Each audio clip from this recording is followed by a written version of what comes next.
Hello, welcome back to Kim Reads as we continue with the story of my life, Chapter 18, Radcliffe. The struggle to enter college had concluded, and I could walk into Radcliffe whenever I pleased now. It was decided that another year of study with Mr. Keith would serve me well before I entered college. So it was only in the fall of 1900 that my dream of attending college was realized.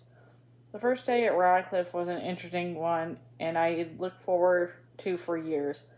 I was aware of the obstacles ahead, but was determined to overcome them.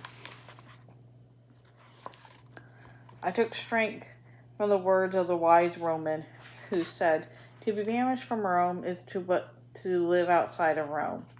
I knew that my journey involved taking roads that were less frequented, and I eagerly began my studies.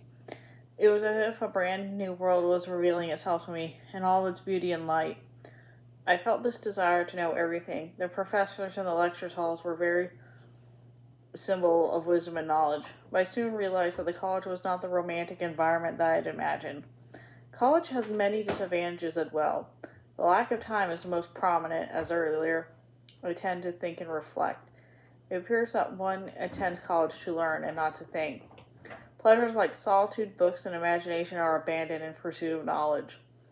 I studied French, German, history, English, composition, and English literature in the first year. I read the French works of Corneille, Molière, Racine, Alfred de Musset, and Saint-Beuve, and the German works of Goethe and Schiller.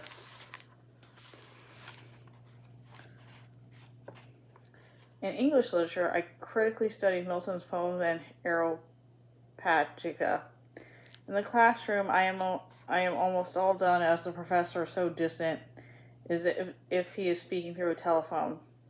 The lectures are spelled in my hand as speedily as possible, and I can't even take notes like the other girls, jotting down whatever I remember when I reach home.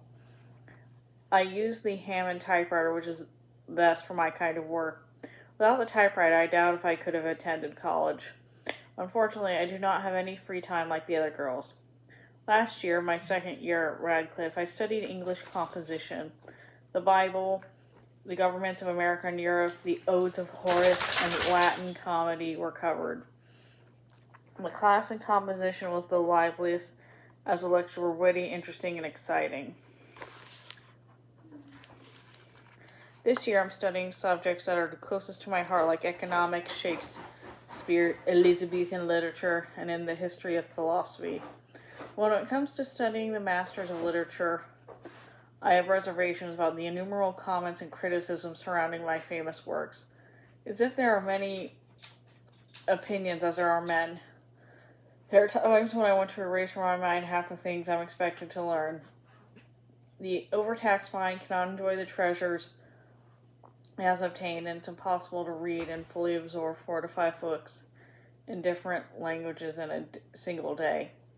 Before I entered Radcliffe, there was an expectation of romance, which sadly was lost. But in the transition from romantic to actual, I have learned many things which I wouldn't have if I had not felt the need to experiment. One of the most important things is learning the value of science of patience that teaches us that approaches toward education should be like taking a walk in the country. Our minds should be open and hospitable to anything and everything.